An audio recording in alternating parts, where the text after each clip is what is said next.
Assalamualaikum warahmatullahi wabarakatuh. Bismillahirrahmanirrahim. Nahmaduka ya ghafuru ya syakuru. Mashalli wa sallim barik ala sayyidina maulana Muhammadin wa ala alihi wa sahbihi asma'in nama ba'du. Ketika Fatihah itu sebegitu keramatnya, sebegitu topnya, itu setan rapat, singkat cerita itu yang tadi dipimpin oleh iblis yang sedang terkapar apa? Terus tadi obatnya enggak ada, cuma dia shock karena ada surat yang turun yang melafatkan itu pasti selamat dari apa?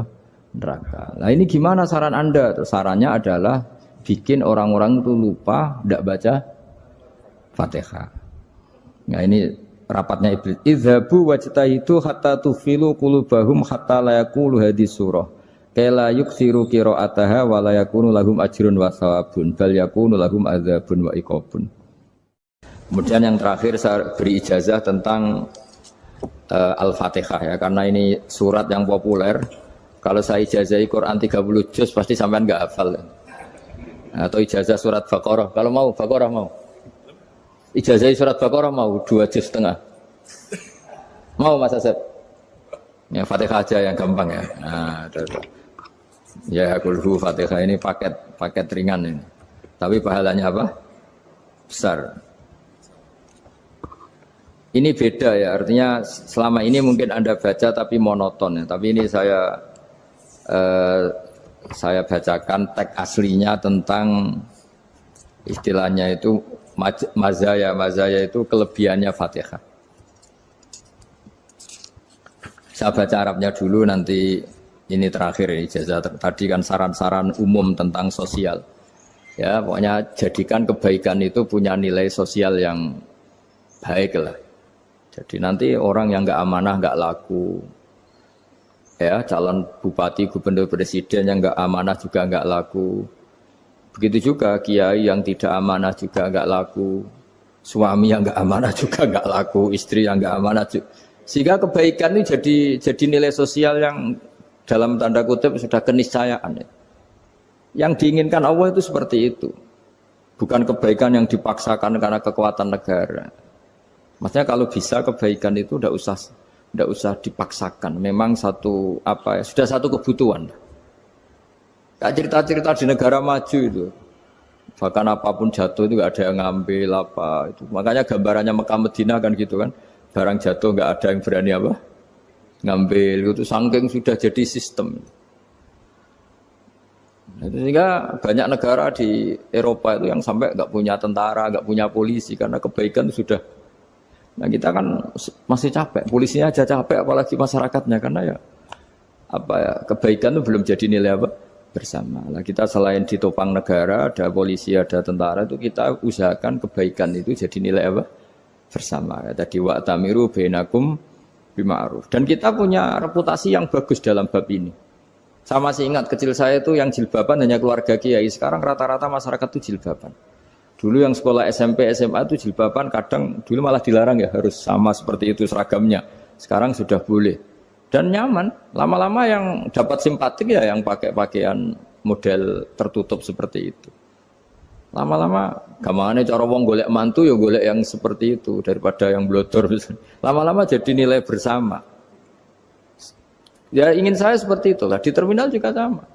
Orang mau makan cari warung yang kelihatan ada ayat kursinya, pakai jilbab, atau paling enggak dia enggak mungkin lah nyuguhkan yang tiren atau yang haram. Akan ada garansi sosial, ada apa?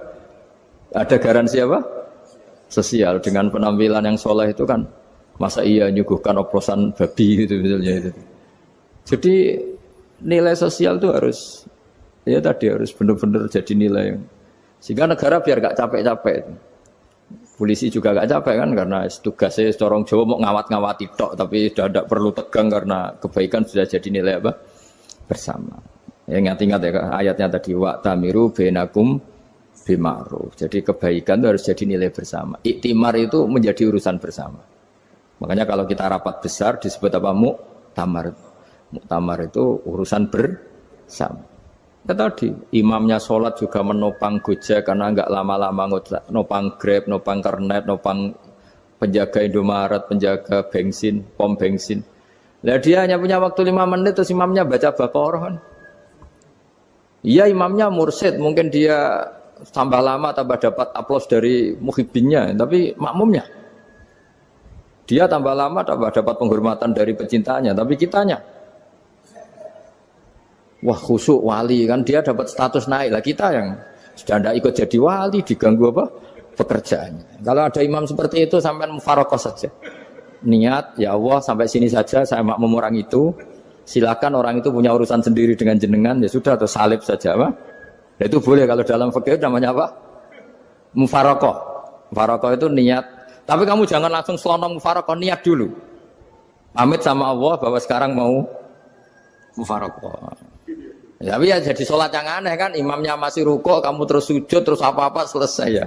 Mungkin dalam pandangan itu orang lain ini maksudnya makmum gimana ini kok begini. Tapi sudahlah Allah Maha tahu. Insya Allah dimaklumi. Ya saya baca tentang Fatihah ya, karena sampean pasti sering baca Fatihah. Supaya apa sekaligus jadi jimat lah gitu. Jadi kalau kamu sering di jalan-jalan yang mungkin sepi atau mungkin kan tidak semua teman Grab itu nasibnya bagus yang di Semarang Jogja. Mungkin yang di Kalimantan di Papua kan ada yang 10 kilo gak ketemu rumah, ya kan? Ya lihat di TV-TV itu kan kasihan kan. Sudah 10 kilo gak ketemu rumah. Penumpangnya kuwekar preman tuh kan, ini makan orang enggak kan gitu. Kan ujiannya dua. Kalau penumpangnya cantik itu ya kecoba syahwat, kalau preman takut. Jadi orang itu selalu ujian itu. Sing sedengan itu kan jarang orang itu. Jadi kalau penumpangnya perempuan cantik ujiannya itu syahwat, kalau preman ujiannya ketakutan. Kalau orang yang lemah bawa uang ujiannya kamu ingin garong. Jadi hidup itu memang semuanya ujian. Liyabluwakum ayyukum ahsanu amala. Makanya saya sering ditanya oleh teman-teman, Gus, nah ujiannya kenal wong wedok elek piye? Sama, kenal wong ayu ujiannya syahwat, kenal wong elek ujiannya ngenyek, itu sama-sama dosa. Syahwat ya dosa, ngenyek juga dosa. Wah elek keriting untune metu ya dosa ngomong gitu. Kadang-kadang orang berpikir enak kancanan wong elek gak dosa. Kata siapa kancanan wong elek itu ya dosa, karena bawaannya ngenyek. Ngenyek itu menyepelekan itu. Makanya saya itu ya nggak mau berteman sampean. Nanti kan bawaannya ngenyek atau seneng ya tidak tahu. Ya sudah ada takdir saja, kalau ketemu ya tak ulang ngaji gitu. Tapi ini ngaji terakhir, setelah ini ngaji biasa aja, tidak usah resmi gini. Ngaji kok resmi aneh. Pokoknya nanti suatu saat kalau pandemi sudah berlalu saya akan ngaji Rebona, lalu ini ngaji. Ini ngaji yang kurang bagus karena ngatur kiai kurang berkah ini. Nanti tapi ya lumayan lah masih mau ngaji. Ngaji kok tanggal ini jam ini. Sekarang suatu saat kamu tak panggil, Mas Wahyu datang ke sini jam ini, tidak mesti bisa. Mungkin pas ada acara apa, maaf ke sini pas ngecek, pas apa. Gitu. Jadi ya sudah, tapi tak maafkan, enggak apa-apa. Takdir ya. Tak bacakan, supaya sampean tahu keramatnya Bismillah. Nah sebelum saya bacakan Bismillah Fatihah, tak beritahu tentang ilmu tafsirnya, karena ini penting sekali. Fatihah itu dawuhnya Allah, tentu itu dawuhnya Allah. Saya ulang lagi, itu kalamullah. Tapi yang sudah diberikan kesampaian ke kita semua. Sehingga seakan-akan itu menjadi dawuhnya kita ke Allah. Jangan salah loh ya. Fatihah itu dawuh Allah, tapi sudah diberikan ke kita. Sehingga posisi kita itu yang punya itu. Nah kenapa ini perlu dijelaskan? Karena nanti ada kalimat iyyaka na'budu wa iyyaka nasta'in. Kalau itu masih kalam Allah, berarti Allah ngomong ke kamu, ngendikan ke kamu, kepadamu aku menyembah. Masa Allah menyembah kamu?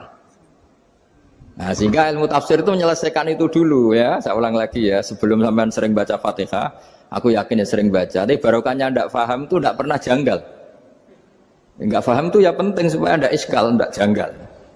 Sebetulnya di kalimat itu ada yang janggal. Kalau Fatihah itu kalimatnya Allah atau kalam Allah, bagaimana dengan kata-kata iyyaka na'budu? Masa Allah ngendikan ke kita, kepadamu kami menyembah. Masa Allah menyembah kita? Maka penyelesaiannya secara ilmu tafsir gimana? Semua ulama mengatakan, bukan satu dua, semuanya mengatakan di Fatihah itu semuanya diberi kawalan kalimat. Saya ulang lagi ya, di Fatihah itu semuanya diberi awalan kalimat qulu, katakan wahai hambaku begini.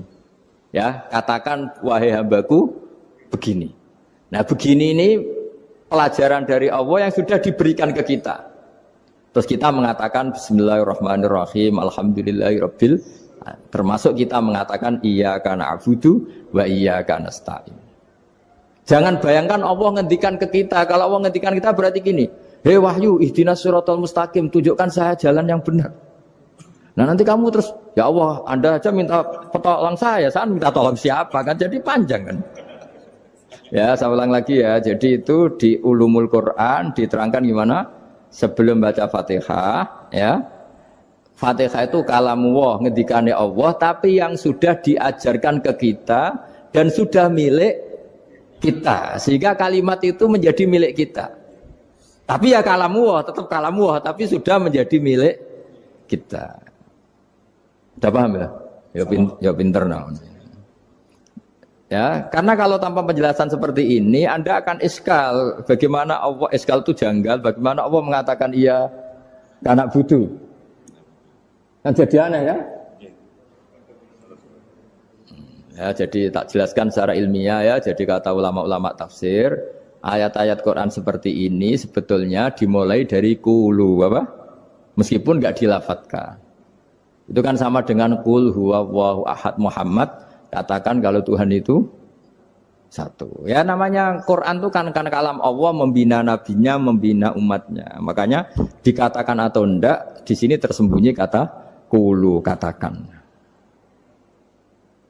Ya, jadi ya ibarat apa itu? Kamu ngajari anak kamu lah, panggil jenengan bapak kulo. Itu maksudnya anak itu kalimat kamu, tapi kamu ajarkan ke anak kamu. Terus anak kamu bilang, Pak jenengan bapak kulo. Nah, ketika kamu mengatakan jenengan, bukan kamu mengatakan jenengan anakku, berarti anakmu itu bapakmu, kan lucu kan? Anak kamu ajari jenengan bapak kulo, kamu engkau bapak saya. Terus anak kamu mengulang jenengan atau kamu bapak saya. Berarti itu kalimat yang kamu ajarkan, tapi sekarang sudah milik anak kamu. Kalau itu kalimat kamu kan lucu, masa anak kamu bilang bapak. Nah itu seperti itu. Jadi ulama memberi solusi atau jawaban iyyaka na'budu. Ya itu sebelumnya ada kata-kata qulu, katakan wahai hambaku, hubungan kamu dengan saya adalah katakan iyyaka na'budu wa iyyaka nasta'in. Terus hubungan kamu dengan saya katakan juga dalam doamu ihdinas siratal mustaqim. Jelas ya, jadi itu kalam Allah yang sudah milik kita karena diajarkan Allah untuk kita. Dong ya? Ya dong, gak jelas ya. Tapi bagus, gak jelas itu bagus. Kalau kamu jelas gak jadi digrab, jadi gubernur. Min azimi fadliha kasratu asma'iha wa fadail ukhra. Ini cerita dramatisnya surat Al-Fatihah. Qala Abu Hurairah radhiyallahu anhu inna iblisa ranna khina unzilat Al-Fatihah. Jadi iblis itu begitu kesakitan. Ini kitab Abu Abul Farad karangannya Sayyid Muhammad Alawi, juga kutipan dari beberapa kitab. Yang jelas beliau sendiri juga ngutip dari beberapa riwayat di beberapa hadis. Halaman 1, 2, 3. Ketika Fatihah turun itu iblis kesakitan. Kayak orang sakit gigi lah, tersiksa sisanya karena turunnya surat apa? Al-Fatihah. Artinya kalau Anda baca Fatihah dijiwai, maka Anda melemahkan setan, melemahkan iblis. Wa qala Mujahid, khina unzilat Fatihatul kitab ronna fastama indahu asyayatin. Jadi ketika Fatihah itu turun, iblis itu terkapar lah kira-kira. Sampai dijenguk banyak setan. Jadi kamarnya di ICU lah kira-kira gitu kalau sekarang itu. Entah Covid entah enggak tahu. Pokoknya di ICU sampai dijenguk banyak setan. Enggak tahu bawa apa enggak tahu. Pokoknya dijenguk banyak setan. Ono yang nyangoni karena ini apa? Ketuanya apa? Pingsan, sakit. Jadi iblis itu sakit sampai dijenguk anak buahnya setan-setan. Ya, semoga kalian semua tidak kenal setan. Kalau kenal berarti teman, apa? Wa qalu misla dzalik. Wa qala lahum laisa mimma taquluna syai'un walakin unzilat suratun laisa ajru qailiha illa an harrama alaihi nar jahannam. Saya ini bukan sakit fisik kata iblis. Kamu tidak usah jenguk saya, datangkan dokter terbaik, tidak usah. Saya ini tidak sakit fisik.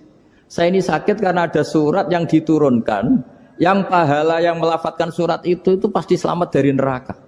Padahal misi terbesar saya ini supaya manusia masuk neraka. Sekarang punya tamengnya. Wah pusing kan? Ya seperti orang lah goda sampean ternyata sampean setia itu kan pusing. Nah ternyata tidak setia itu yang akhirnya ribet kan itu. Jadi iblis itu cita-cita terbesarnya kan semua orang itu masuk neraka. Nah sekarang turun satu surat yang gara-gara surat itu siapapun yang baca dijamin selamat dari neraka. Jadi walakin unzilat suratun laisa ajru qailiha illa an harramallahu alaihi nar jahannam. Karena jadi dia shock lah itu kalau orang di Jawa itu bilang shock. Aduh sial nasib saya ini umat nggak bisa saya goda lagi karena punya tamengnya tadi punya. Qad batala kaidukum wa makrukum. Rekayasa kalian sekarang itu tidak ada gunanya semua. Nah, ini alhamdulillah di Indonesia kelihatan kan banyak yang miskin, banyak yang susah. Tapi selagi mereka masih sholat, tuh keinginan mencari halal itu masih tinggi. Kayak apa kita di tengah kota, jauh dari anak istri, jauh dari tetangga. Biasanya kalau orang jauh dari anak istri, tetangga kan sakar PDW. Tapi yang soleh masih banyak, sudah jauh dari keluarga tetap lurus. Loh kalau yang dekat lurus kan wajar, konangan wong akeh kan. Ini sudah jauh masih lurus. Nah ini nggak lepas dari barokahnya surat apa? Surat Fatihah tadi. Jadi karena ada surat yang menjamin pelafalnya atau qailiha terbebas dari api neraka. Wa qalat as-sayatinu lahu is ayyusai'in ta'muruna ya maulana. Faqala lahum idhabu wajtahidu hatta tukhfilu qulubahum hatta la yaqulu hadhihi surah. Lalu kita gimana? Jari para setan gitu. Lalu kita gimana? Terus kata iblis, sudah bikin mereka lupa sehingga tidak baca lagi. Selagi masih baca kita pasti keok. Jadi kalau sampean sudah jarang baca Fatihah itu berarti sudah bagian dari kemenangan apa? Iblis. Jadi kalau sampean sudah jarang baca Fatihah itu berarti bagian dari kekalahan Anda, kemenangan iblis. Masih sering baca? Berapa kali? 5 kali sholat. Terus apa lagi? Kalau ngajarin juga Kok 5 kali tok itu? Berarti pas sholat fardu tok itu? Enggak 5 kali itu mendingan itu 17. Kamu itu ngitungnya jangan 5 ini. 5 waktu itu berarti lumayan kan? Berapa? 17 ya? Iya. 17 ya? Ya. 17 tapi kalau makmum tuh sering separuh kan, apalagi makmum tarawih. Ya kan? Makmum tarawih itu bacanya Fatihah ada yang sempurna enggak ya? Ya enggak lah. Baru alhamdulillahirabbil alamin ruko ikut ruko ini gitu. Makmum kan yang tarawih teman. Kalau tarawih jarang sempurna ya. Fatihahnya itu. Kan imam sudah ruko. Kamu bacanya Fatihah sampai mana? Baru setengah ya. Ya paling pas tarawih aja kan enggak sempurna ya. Apalagi kalau imamnya sing kilat tuh waduh malah. Nah, ketika Fatihah itu sebegitu keramatnya, sebegitu topnya, itu setan rapat singkat cerita itu yang tadi dipimpin oleh iblis yang sedang terkapar apa? Terus tadi obatnya enggak ada, cuma dia shock karena ada surat yang turun yang melafatkan itu pasti selamat dari apa? Neraka. Nah ini gimana saran Anda? Terus sarannya adalah bikin orang-orang itu lupa tidak baca Fatihah. Nah ini rapatnya iblis. Idzabu wajtahidu hatta tufilu qulubahum hatta la yaqulu hadhihi surah. Kala yuksiru qira'ataha wa la yakunu lahum ajrun wa thawabun bal yakunu lahum adzabun wa iqabun.